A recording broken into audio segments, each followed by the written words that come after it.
मणिपुर में पिछले साल भड़की हिंसा अभी तक थमी नहीं है। ताजा हमलों में कानून व्यवस्था के मद्देनजर केंद्र ने करीब 2000 कर्मियों वाली 20 अतिरिक्त सीएपीएफ कंपनियों को राज्य में भेजा है। सूत्रों ने बताया कि गृह मंत्रालय ने मंगलवार रात को इन इकाइयों को हवाई मार्ग से लाने और तत्काल तैनाती के आदेश जारी किए हैं। आपको बता दें कि सोमवार को केंद्रीय रिजर्व पुलिस बल यानी सीआरपीएफ के साथ भीषण मुठभेड़ में कम से कम 10 संदिग्ध उग्रवादी मारे गए।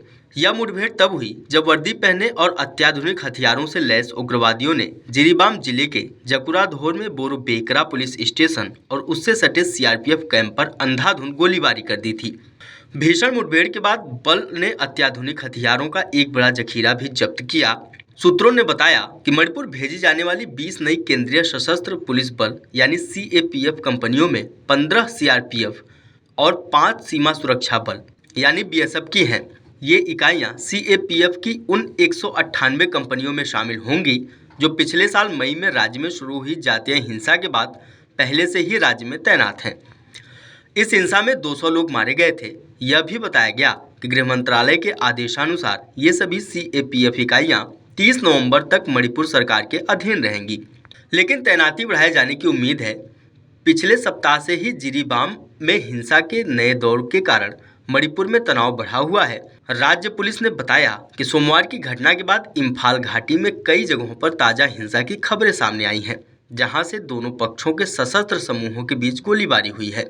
आपको बता दें कि मणिपुर में सोमवार को दोपहर 3 बजे जिरीबाम जिले के जकुराधोर और बोरो बेकरा पुलिस स्टेशन के पास सीआरपीएफ पोस्ट पर 200 से अधिक हथियारबंद उग्रवादियों ने हमला कर दिया था। जिस वक्त यह औचक हमला हुआ तब पोस्ट पर सिर्फ 1.5 से 2 दर्जन जवान तैनात थे। इसके बावजूद सीआरपीएफ जवानों ने 200 से ज़्यादा उग्रवादियों को मात्र 45 मिनट में खदेड़ा था। 10 उग्रवादियों के शव बरामद हुए थे। सूत्रों का कहना है कि निकट ही असम राइफल्स के जवान मौजूद थे, लेकिन सीआरपीएफ जवानों ने उनके आने से पहले ही उग्रवादियों को खदेड़ दिया था। सीआरपीएफ ने इस हमले में जोरदार और जवाबी कार्रवाई की। दोनों तरफ से भारी गोलीबारी हुई। लगभग पौने घंटे तक लगातार फायरिंग होती रही। इसमें 10 सशस्त्र आतंकवादी मारे गए। कुछ देर बाद मौके पर सिविल पुलिस पहुंची, लेकिन तब तक सीआरपीएफ जवानों ने 40 से 45 मिनट की भारी गोलीबारी के बाद स्थिति पर काबू पा लिया था। मुट्ठी भर सीआरपीएफ जवानों ने उग्रवादियों का पीछा किया। भले ही वे संख्या में थोड़े थे, लेकिन उन्होंने भागते हुए उग्रवादियों पर गोलियां बरसाईं। सूत्रों से मिली जानकारी के अनुसार जब 200 से ज़्यादा उग्रवादियों ने हमला किया तो लग रहा था कि यह मुठभेड़ 2 से 3 घंटे तक चलने वाली है, लेकिन सीआरपीएफ जवानों ने 3 तरफ से मोर्चा संभालकर उग्रवादियों को खदेड़ा। उग्रवादियों की मंशा थी सीआरपीएफ पोस्ट को भारी नुकसान पहुंचाकर वहां से जवानों के पास मौजूदा मॉडर्न वेपन लूट लिए जाएं। गोलीबारी बंद होने के बाद जब क्षेत्र की तलाशी ली गई तो वहां से 3 AK-47 rifle, 4 SLR, 2 INSAS, 1 RPG के साथ सशस्त्र आतंकवादियों के 10 शव बरामद किए गए। Pump action gun, BP helmet और मैगजीन भी बरामद की गई। इस हमले में सीआरपीएफ के एक कांस्टेबल संजीव कुमार को गोली लग गई। उन्हें सिलचर मेडिकल कॉलेज असम ले जाया गया। उनका इलाज चल रहा है। जिरीबाम जिले के बोरो बेकरा पुलिस स्टेशन के अंतर्गत जकुराधोर और उसके आसपास सशस्त्र आतंकवादियों को खदेड़ने के लिए अभियान जारी है। हमले के बाद असम राइफल्स, सीआरपीएफ और सिविल पुलिस के सुदृढ़ीकरण टीमों को वहां भेजा गया।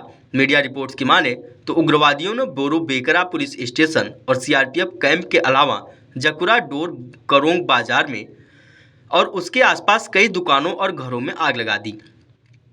घटना के बाद इम्फाल घाटी में कई जगहों पर हिंसा की सूचनाएं मिली और 2 समुदाय के सशस्त्र समूहों के बीच गोलीबारी हुई। अधिकारियों ने बताया कि शाम को इम्फाल पश्चिम और इम्फाल पूर्वी के विभिन्न गांवों में भी हिंसक झड़पें हुई। उग्रवादियों ने कथित तौर पर कांग पोकपी जिले की पहाड़ियों से इम्फाल पश्चिम में कोटरुक के निचले इलाकों में गोलीबारी की थी। वीडियो डेस्क अमरउजाला.com। अगर आप ये वीडियो YouTube पर देख रहे हैं तो हमारे चैनल को सब्सक्राइब कर बेल आइकन दबाएं और Facebook पर देख रहे हैं तो हमारे पेज को लाइक करें। 8 मिलियन प्लस सब्सक्राइबर, आपके इस भरोसे के लिए बहुत धन्यवाद।